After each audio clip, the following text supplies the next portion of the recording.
Did you feel it? That sudden tightening in your chest when the words started circulating. Not shouted, not announced, but quietly confirmed. But before we continue, please subscribe and turn on the notification bell for updates. What if the most powerful institution on earth just admitted something it swore it never would? What if the future of the monarchy shifted not with a coronation, but with a sentence spoken in low voices, behind closed doors? Because moments ago, and yes, that timing matters, Prince William and Princess Anne stepped into a role they were never meant to play this soon. Messengers, not of celebration, not of unity, but of something far darker. And here's the part that should make you pause. Royal families do not speak plainly about health. Ever. They obscure. They soften. They delay. So when language changes, when tradition bends, when the wrong people start talking at the wrong time, it means the situation is already far beyond control. Ask yourself this. Why would the future king and the monarch's most unflinching sister be the ones to confirm tragic news? Why now? And why together? This story did not begin today. But today is when the mask slipped. Let's start at the very beginning. Not with King Charles, not with doctors or diagnoses, but with a silence that spread through the palace like a warning siren no one was allowed to hear. Because before a single word reached the public, something else happened. Everything stopped. Phones went unanswered. Schedules froze. Meetings were postponed without explanation. And inside royal circles, that only happens for one reason.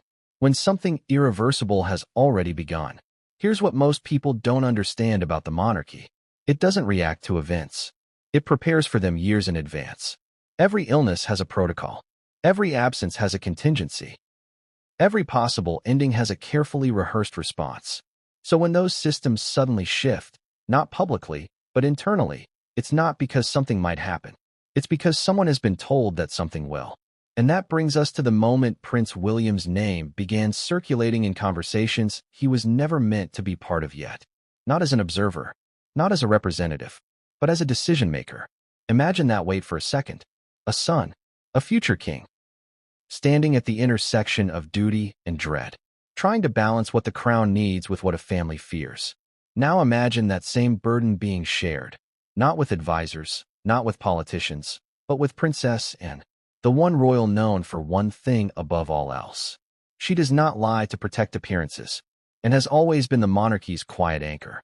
The one who doesn't seek cameras. The one who doesn't soften truth to soothe feelings. So when her voice enters the conversation, insiders listen. Because Anne doesn't speak unless the situation has already crossed a line. That's why this confirmation, and yes, confirmation is the right word, landed differently. It wasn't dramatic. It wasn't emotional.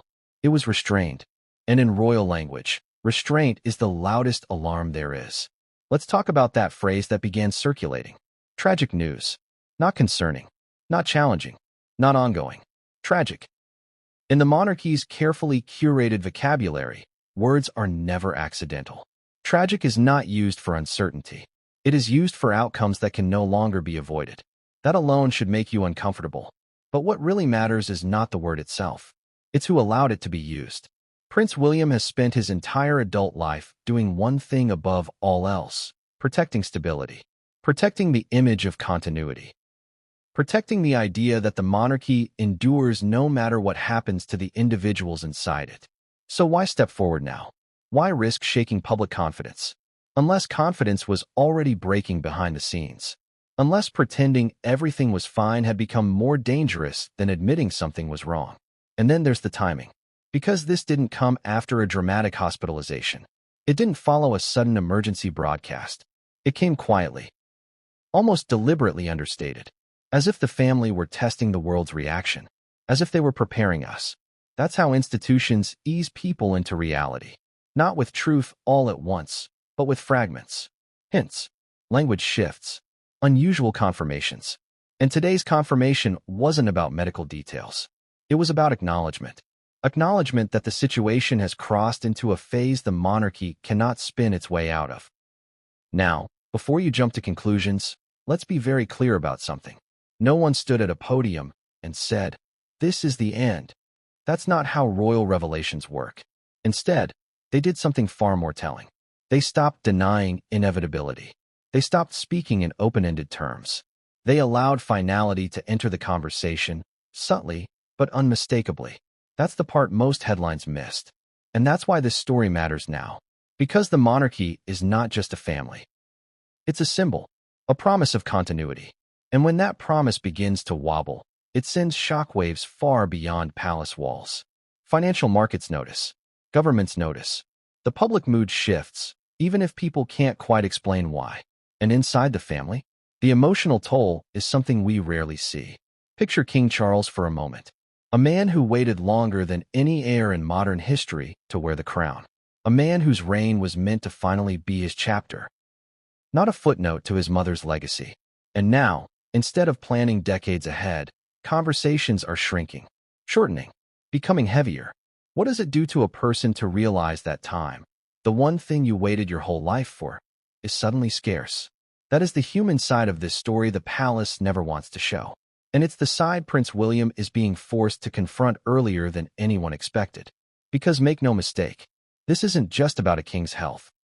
It's about a son watching a father fade while the world watches him measure his words.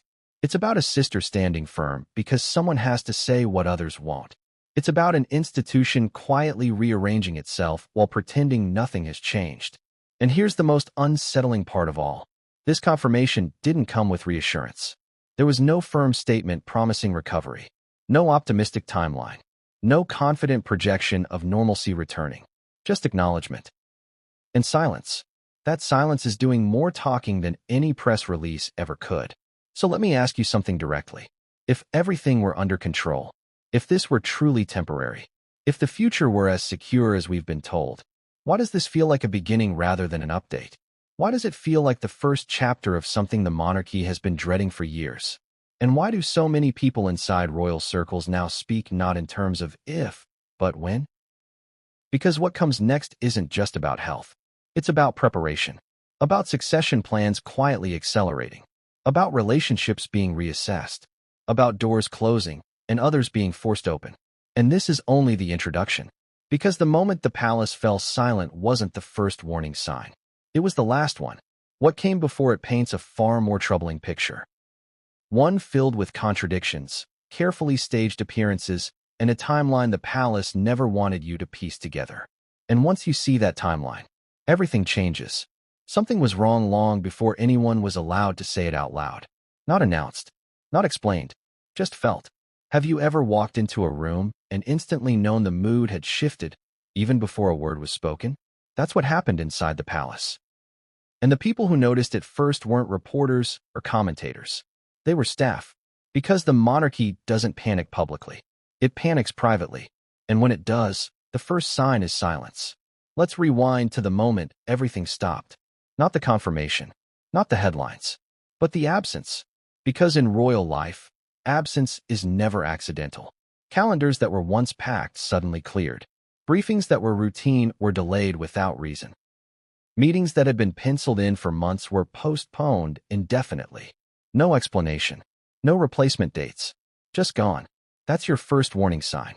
Here's something most people don't realize. The royal machine runs on predictability.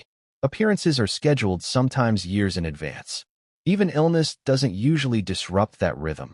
It's worked around, adjusted, disguised. So when the rhythm breaks entirely, it's not because someone has a cold. It's because the system itself has been forced to pause. And the pause didn't start when William and confirmed tragic news. It started earlier, much earlier.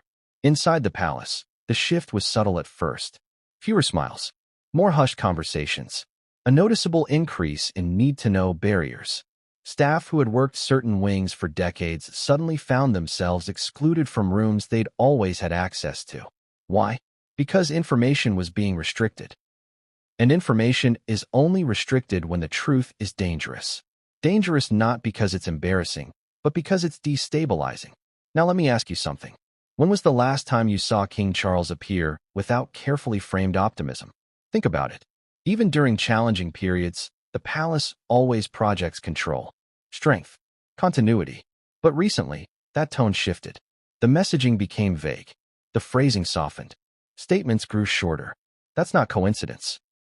That's preparation. And then there was the silence around internal protocols. Behind the scenes, certain contingency plans began resurfacing, not being activated, but reviewed, reread, updated. That alone tells you this wasn't a sudden development. Royal contingency plans don't get dusted off unless someone believes they may soon be needed. And that belief doesn't come from rumors. It comes from medical certainty. But here's where things get even more unsettling. The silence wasn't just about King Charles. It spread outward. Prince William's schedule quietly changed too. Appearances were shortened. Travel windows tightened. His proximity to London increased. That's another signal. Because when the heir is being subtly repositioned closer to the center, it's not symbolic. It's practical. He needs to be reachable, available, ready. And yet, publicly, everything looked normal. Smiling photographs, routine engagements, carefully chosen angles. That contradiction, calm outside, tension inside, is the monarchy's oldest survival tactic. But this time, something slipped. Because silence, when prolonged, becomes noticeable. And people started asking questions. Why were briefings suddenly delayed? Why were certain reporters getting less access than usual? Why were senior royals appearing together more often, but saying less? That last one matters. Because when senior figures cluster, it's usually for one of two reasons: celebration or crisis. This was not a celebration. Inside palace walls, the silence wasn't peaceful. It was heavy. The kind of quiet that forces people to lower their voices without being asked. The kind of quiet where footsteps sound too loud. The kind of quiet where everyone knows something is coming, but no one knows when. And here's the part that should really make you uneasy. When the palace goes quiet, it's not for the public. It's for the family. Because silence buys time. Time to decide who speaks. Time to agree on wording. Time to prepare reactions. And time was suddenly very precious. That brings us to Prince William again. Because silence doesn't just hide information, it creates pressure. Pressure on the people who will eventually have to break it. William didn't seek that role. He was pushed toward it by circumstances moving faster than tradition allows. Remember, future kings are trained to wait, to observe, to support, to stay in the background until the moment officially arrives. But what happens when the moment starts arriving early? That's when silence becomes unbearable. And that's when someone has to step forward. But before we get there, we need to talk about Princess Anne. Because while William represents the future and represents something else entirely, reality, and has never been sentimental about the monarchy, she understands it as a structure, not a fairy tale. And she understands one truth better than anyone. If you don't control the silence will control you. So when Anne began attending meetings she wasn't originally scheduled for, insiders noticed. When her name appeared on briefings that didn't concern her usual responsibilities, eyebrows raised. Because Anne doesn't involve herself unless the stakes are absolute. And that tells us something crucial. This wasn't just about shielding the king. It was about preparing the institution. And institutions don't prepare unless they believe the outcome is fixed. Now, let's address the elephant in the room. Why didn't the palace say anything sooner? Because saying something too early creates panic. But saying something too late creates distrust. That's the balance they were struggling to maintain. And for a while, silence worked. Until it didn't. Because silence invites speculation. And speculation spreads faster than truth ever could. At a certain point, the palace had to choose. Continue pretending nothing had changed, or allow carefully chosen voices to confirm that something had. They chose the second option. And that's where Prince William and Princess Anne come in. Not as medical spokespeople. Not as emotional confessionalists, but as stabilizers. Their confirmation wasn't meant to shock. It was meant to ground, to tell the world, yes, this is serious, but it's being handled. Except there was one problem. The seriousness came through louder than the reassurance. And people felt it. You probably felt it too. That subtle sense that something had crossed a line. Because confirmations don't happen unless denial is no longer sustainable. And the palace does not surrender control easily. So if they allowed silence to break, even partially, it means the silence had become dangerous. Dangerous because people inside the palace already knew. And secrets don't stay contained forever. Especially when time is no longer on your side. That's the moment we're in right now. The moment after silence, but before full disclosure. The most unstable moment of all. Because now the questions are multiplying. What exactly changed medically? How long has the family known? Who else was informed? and who wasn't? And perhaps the most painful question of all, how much time is really left? The palace hasn't answered that. Not directly, but actions speak louder than statements. And the actions tell us this. The monarchy is no longer planning in decades. It's planning in contingencies. And that shift changes everything. Because once planning accelerates, so does reality. And the silence that once protected the crown is now forcing it forward. But here's where the story takes a darker turn. Because silence wasn't just a response. It was a signal that something had already gone wrong. Something earlier. Something hidden. Something that only becomes clear when you start lining up dates, appearances, and contradictions. And when you do that, when you follow the timeline instead of the statements, a very different story emerges. One the palace never intended for you to see. And that story begins not with silence, but with the first moment everything stopped making sense. Why did the story stop adding up?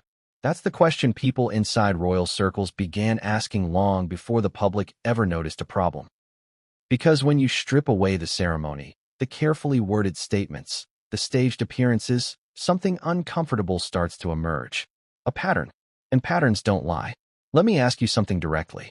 Have you ever been told everything is fine, while watching actions scream the opposite? That's exactly what began happening with King Charles's health. Publicly, the message was calm, measured, reassuring. Privately, the behavior told a different story. And the gap between those two realities is where this chapter truly begins. At first glance, nothing seemed alarming.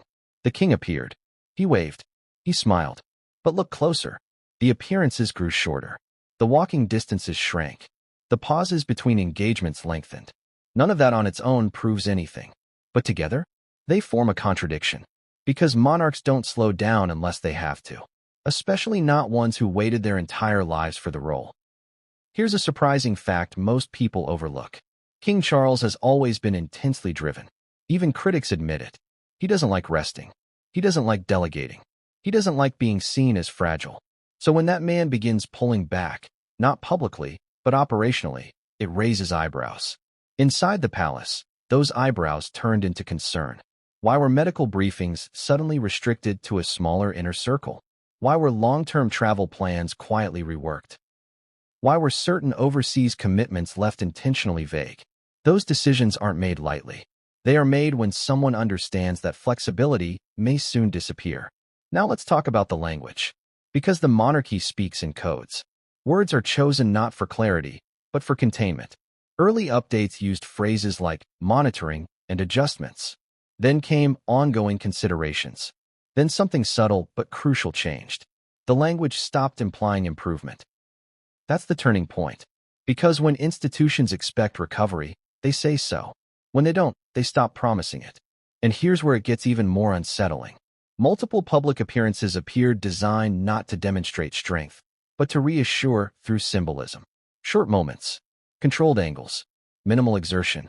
The goal wasn't to show vitality. It was to maintain normality. There's a difference.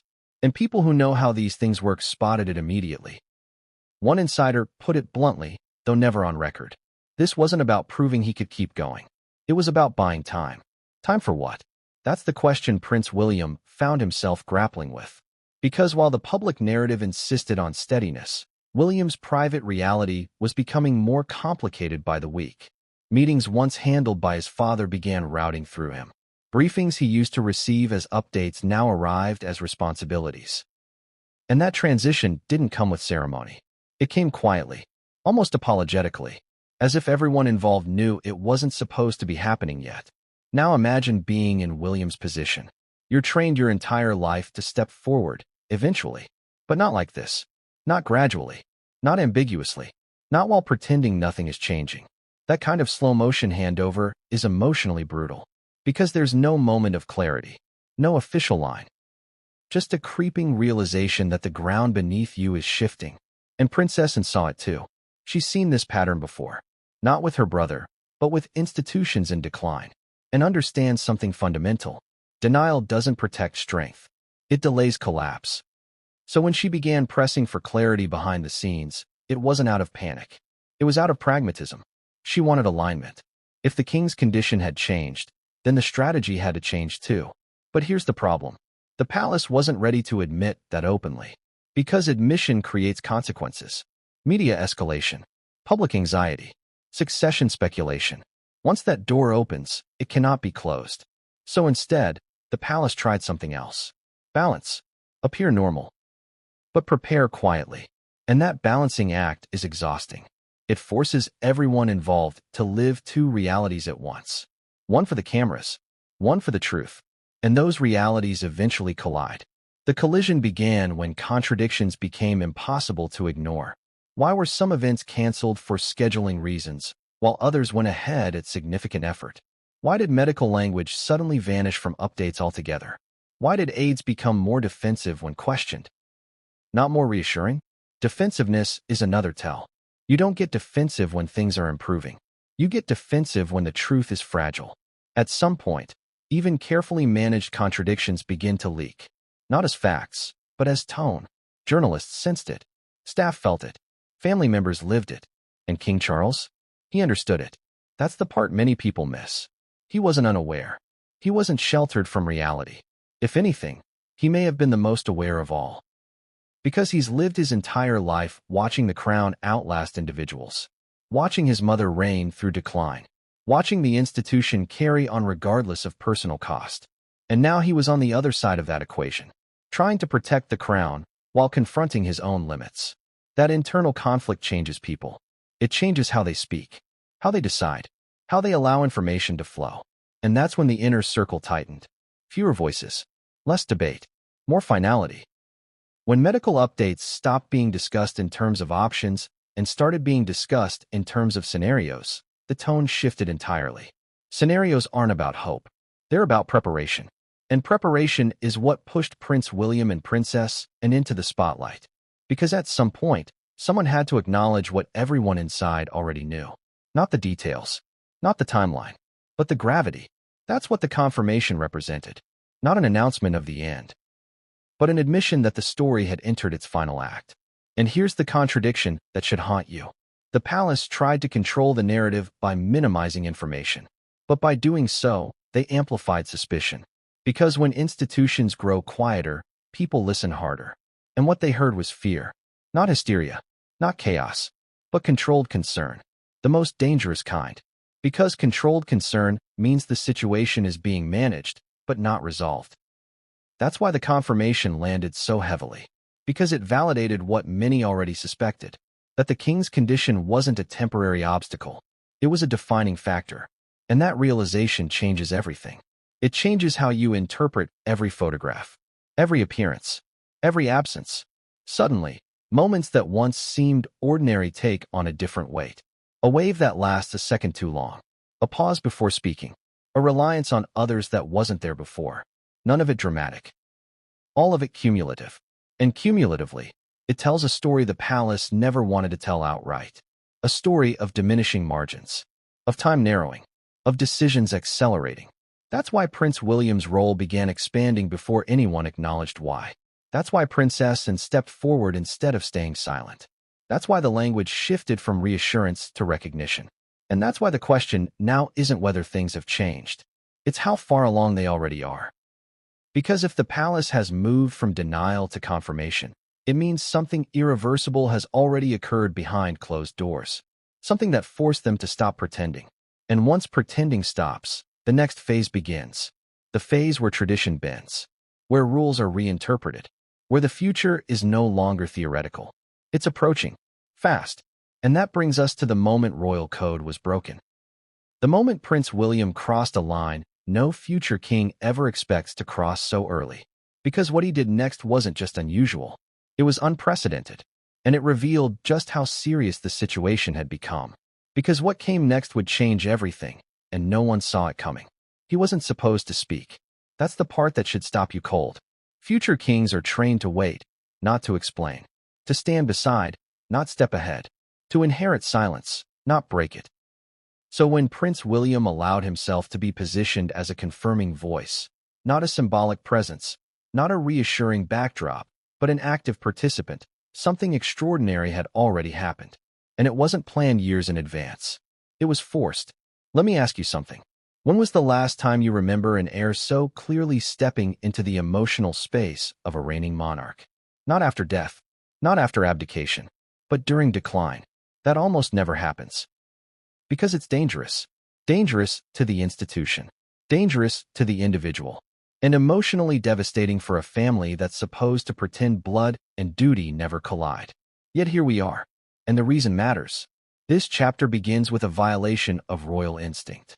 Prince William didn't want to speak. Everyone who understands him knows that. He is cautious to a fault. Measured. Deliberate. Every word he speaks publicly is weighed not just for meaning, but for consequence. So why did he allow his name to be attached to confirmation of tragic news? Because silence was no longer neutral. It had become harmful. Behind the scenes, pressure was building from every direction. Staff needed clarity. Advisors needed alignment. The institution needed stability. And the family needed honesty.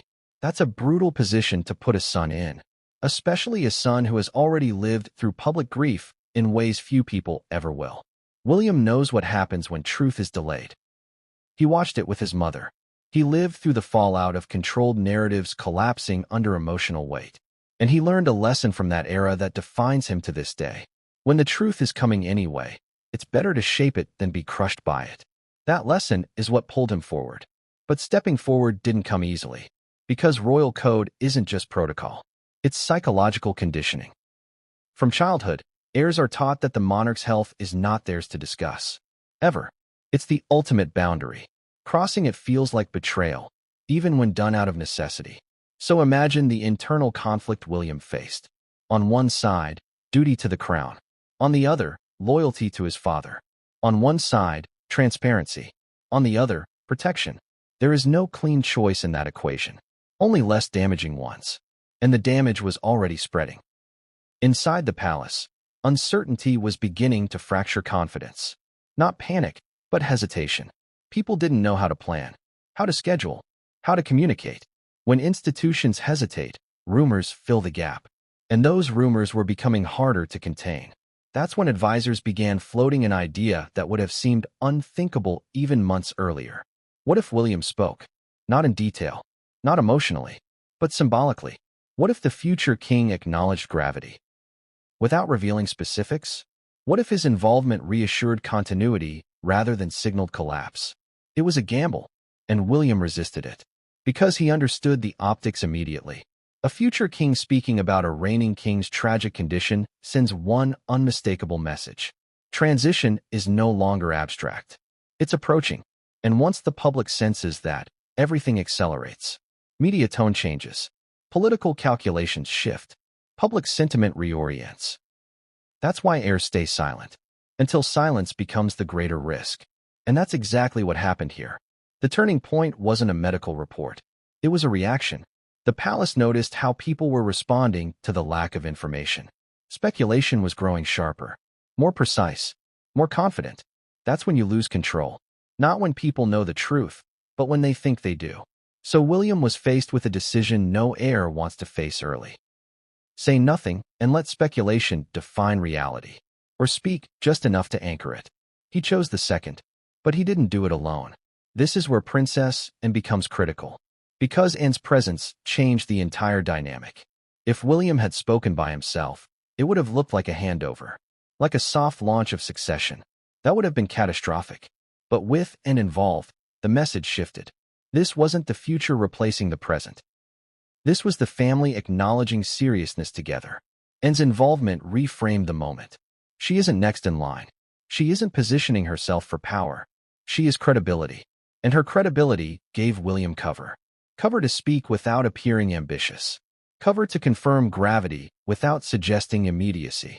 That balance was intentional and fragile. William's words, and even more, his tone, were calibrated to an extreme degree. No dramatics. No sentimentality. No personal emotion. That restraint wasn't coldness. It was containment. Because once emotion enters, it invites questions no one was ready to answer. So instead, William did something subtle. He acknowledged tragedy without defining it. He validated concern without escalating it. And he did it with a seriousness that made one thing unmistakably clear. This was not routine. That alone broke royal code. Because royal code relies on minimization, on normalizing, on projecting endless continuity. William's presence disrupted that illusion, and people felt it instantly. The reaction wasn't panic. It was recalibration. Suddenly, conversations shifted. Not is something wrong, but how bad is it?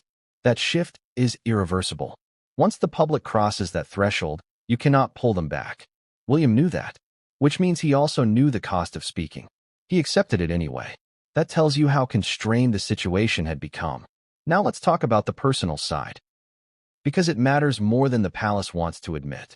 William wasn't just stepping into a constitutional role. He was stepping into anticipatory grief. That's a unique kind of pain. Grief before loss.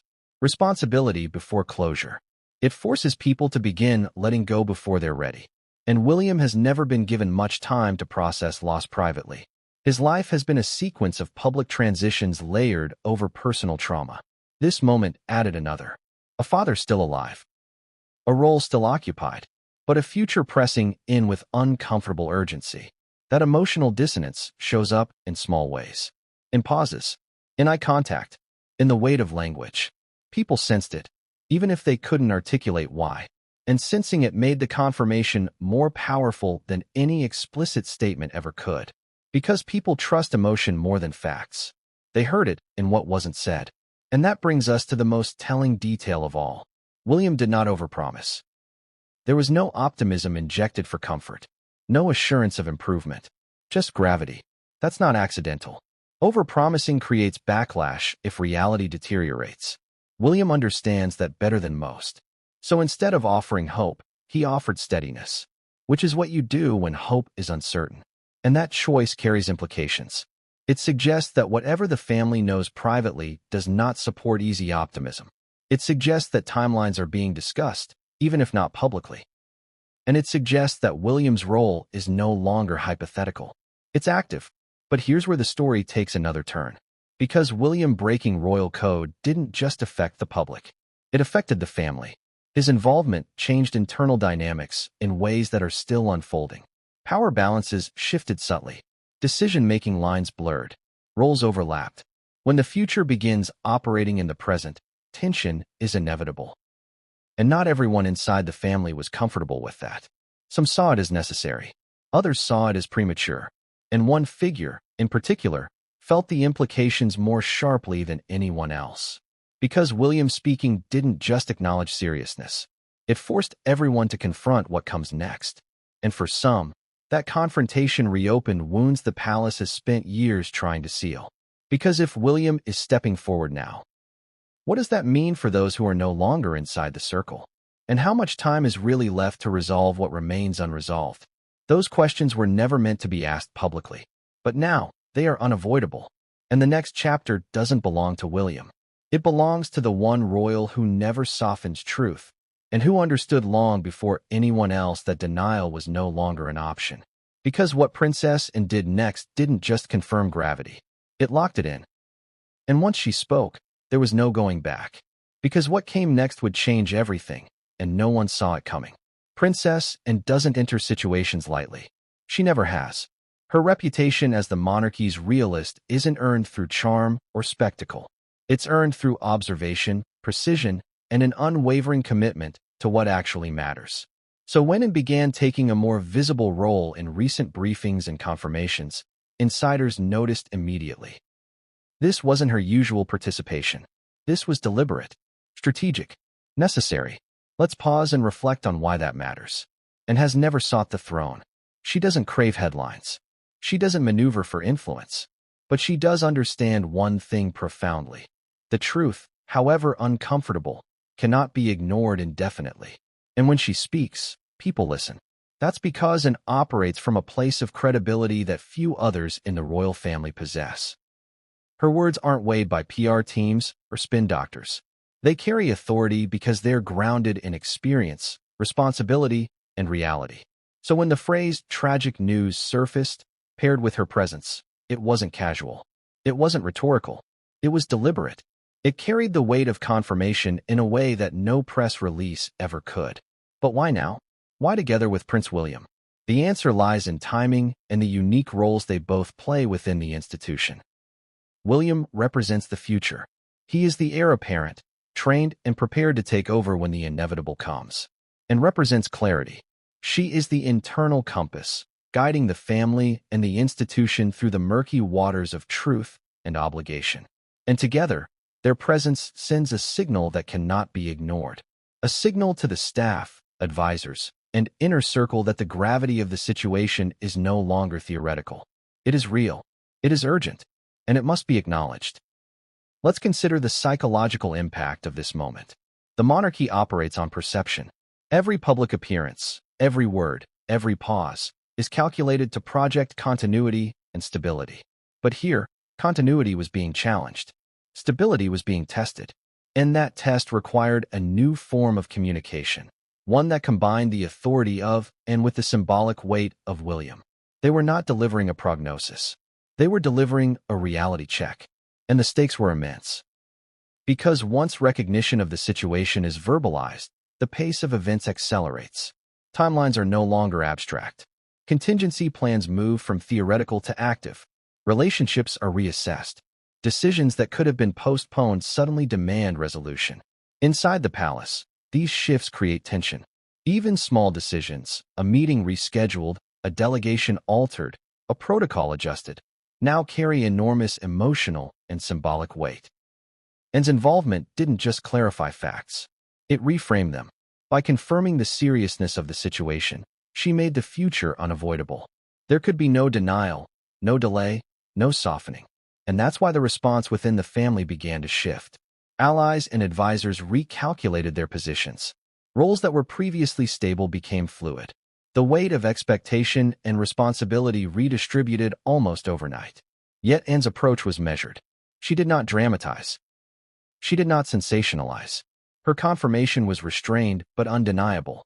That restraint is what made it impactful. It left no room for misinterpretation. It allowed William to operate in the spotlight without appearing ambitious or premature. And it forced everyone, the family, the palace, the public, to confront the gravity of the situation without descending into panic. But here's the paradox. The more measured the delivery, the greater the emotional impact. People instinctively read between the lines. They sense what is unspoken. They understand the implications. And the implications are profound, not just for King Charles, but for the monarchy itself. Because when the heirs acknowledge a crisis, the institution is forced to accelerate planning. Decisions about succession, public messaging, and internal coordination move from long-term speculation to immediate action. And that acceleration has consequences. It shifts power dynamics. It pressures relationships. It forces unresolved tensions into the open.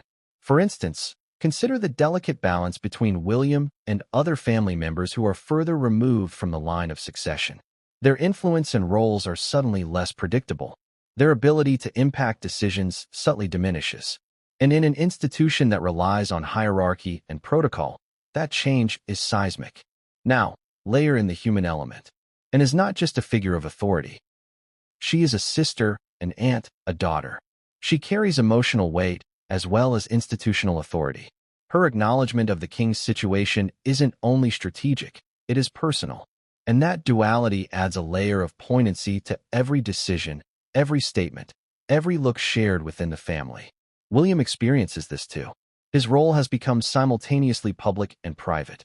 He must act as a stabilizer, a representative, and a family member grappling with anticipatory grief. And that tension between duty and emotion creates moments of human drama that the public rarely sees but instinctively feels. It is in this tension that the story truly unfolds. Because the confirmation by William and Anne was not a conclusion. It was a catalyst. It set in motion a series of internal reckonings. Decisions that had been postponed. Conversations that had been avoided. Conflicts that had been quietly simmering. And perhaps most importantly, it forced everyone to face a reality that had been whispered about but never directly confronted. The king's condition was no longer private speculation. It was recognized. It was confirmed. It was real. And in the quiet after that recognition, the palace began to shift. Not loudly, not chaotically, but deliberately, strategically. Because once truth enters an institution like the monarchy, everything else must adapt. Schedules change. Appearances are recalibrated. Advisors and aides are repositioned. Protocols are rewritten. And most importantly, the family begins to prepare. Prepare for what exactly? Not the end, necessarily, but the consequences of inevitability. Because once acknowledgement occurs, the institution cannot remain in stasis. Action is required. Decisions must be made. Roles must be clarified. Anne's voice ensured that this preparation could no longer be postponed. And William's presence guaranteed that those preparations would have continuity. Together, they created a bridge between recognition and action. But that bridge is fragile. Because emotional currents run deep.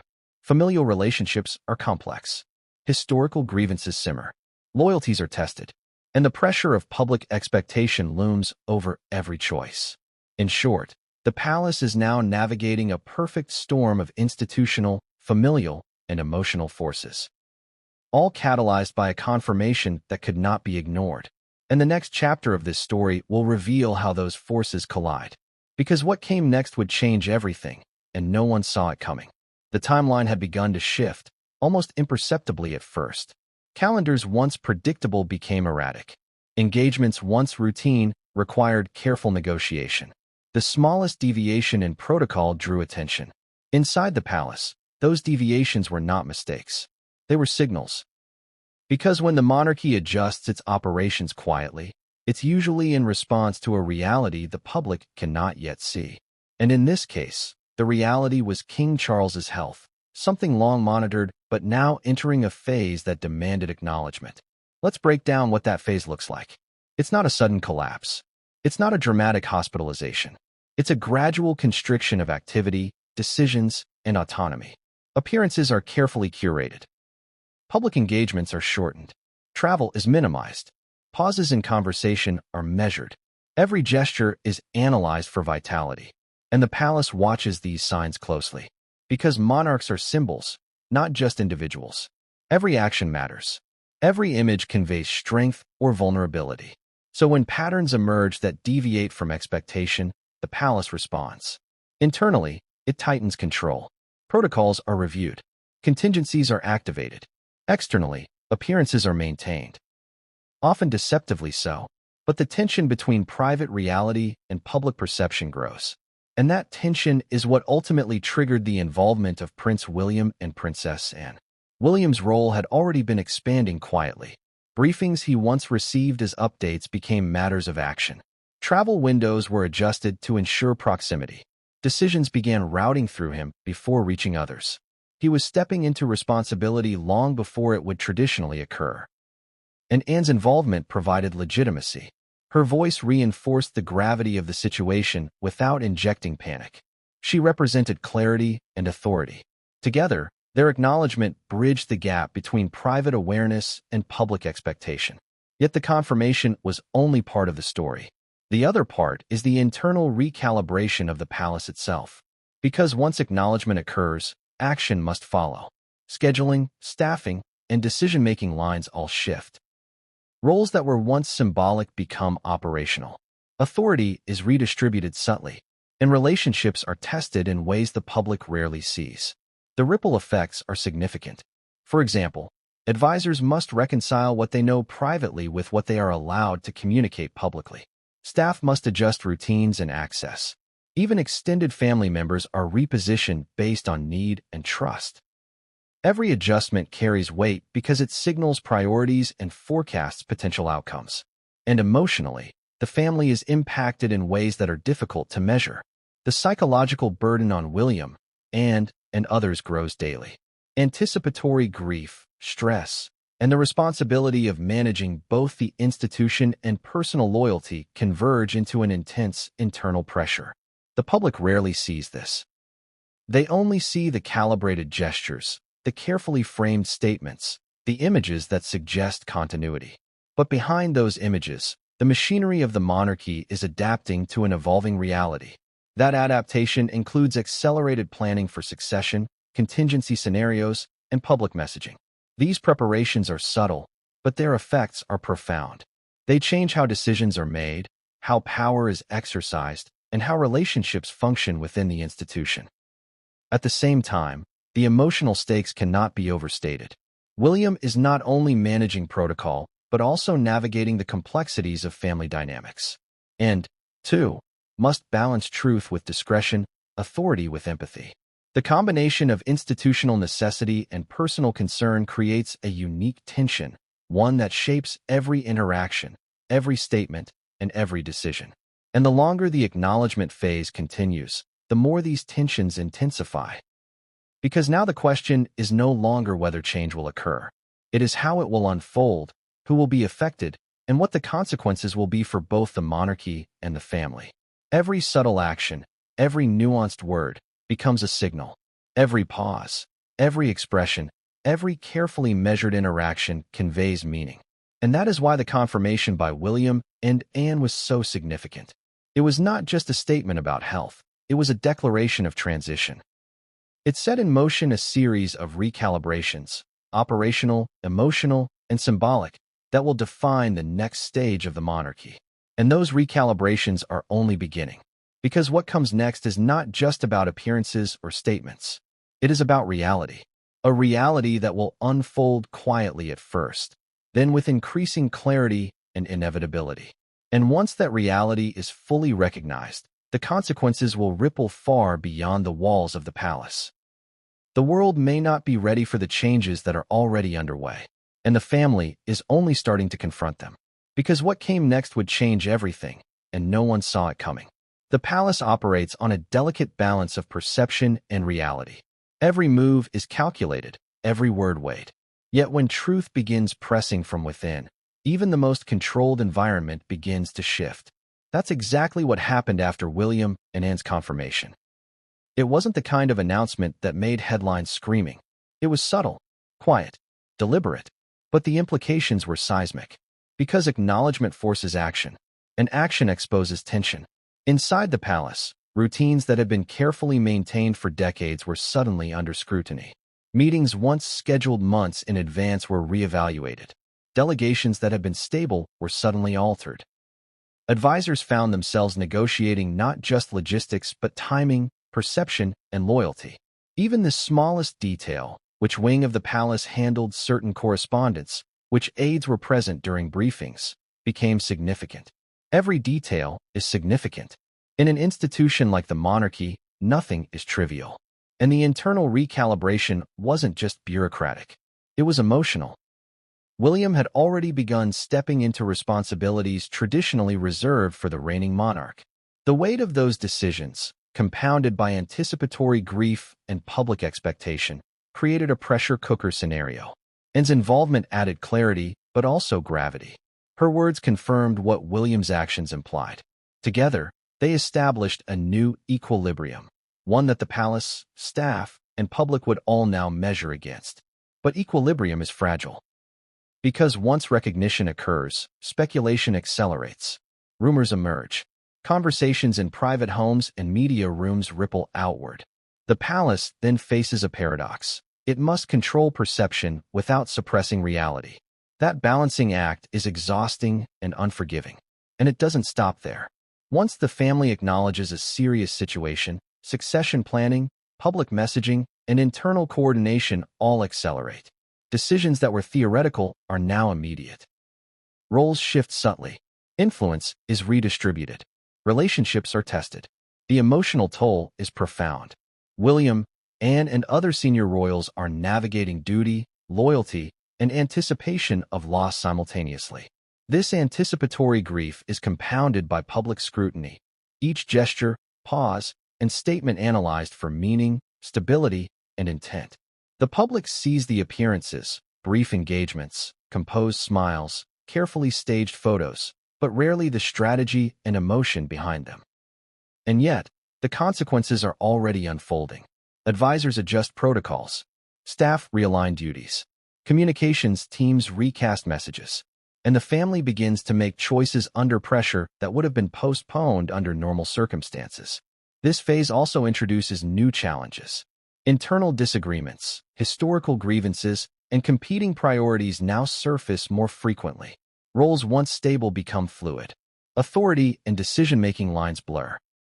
And that brings us to a critical juncture: the psychological impact on the family itself. William must embody both son and heir, balancing personal concern with institutional responsibility. and must convey clarity and credibility while managing her own emotions and the expectations of others. These dual pressures intensify every decision. Every interaction becomes a test of composure, judgment, and perception. Now consider the public dimension. Once acknowledgement occurs, speculation about timelines and outcomes is unavoidable. Media scrutiny intensifies. Political and social implications emerge. Public confidence must be managed carefully, even as internal planning accelerates. And within this complex environment, the confirmation by William and does something extraordinary. It not only validates concern, but establishes a framework for managing it. Their combined presence bridges private recognition and public messaging. It signals that the situation is serious, but not unmanageable. Yet the weight of that signal cannot be overstated. Because in an institution like the monarchy, the acknowledgement of a serious health issue is the first step toward irreversible changes. It triggers shifts in power, influence, and decision-making. It accelerates timelines for succession, contingency planning, and public communication.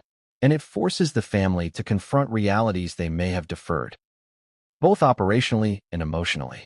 Every day, hour, and decision from this point forward carries amplified significance. The actions taken now will define how the monarchy navigates this critical period. The public will see carefully curated appearances. They will hear measured statements. But behind the scenes, the institution is already transforming. And the most profound changes are yet to come. Because what came next would change everything, and no one saw it coming. The internal recalibration within the palace didn't just involve schedules or staff. It involved trust, authority, and the invisible hierarchies that keep the monarchy functioning. When Prince William and Princess Anne stepped into their roles as conveyors of truth, they inadvertently forced the institution to confront questions it had quietly avoided for years. Who gets access? Who makes decisions? Who communicates what, and to whom? These questions aren't administrative. They are deeply personal and profoundly consequential. Every choice reverberates through the palace, subtly shifting loyalties and responsibilities. Advisors who had long managed the flow of information suddenly found their influence diminished. Staff accustomed to established routines were repositioned, not as a matter of preference, but necessity. And the family? They faced something far more difficult. The acknowledgement by William and wasn't just about the king's health. It was about inevitability. Suddenly, no one could hide behind tradition. Every role, every duty, every relationship was now framed by the pressing reality of a monarch in decline. That pressure manifests in countless ways. Appearances once effortless now required strategy. Even small public gestures, how the king walked, how he held documents, how he engaged with people, were scrutinized for signs of energy, vitality, and capacity. Those subtle cues were noted by staff, advisors, and insiders. Every hesitation, every pause, every brief lapse became data to be interpreted. William and were acutely aware of this. They understood that acknowledgement, while necessary, also heightened scrutiny. Every word they spoke, every action they took, had the potential to shape perception and influence the unfolding of events. And that brings us to the emotional core. William, as heir, was carrying dual responsibilities.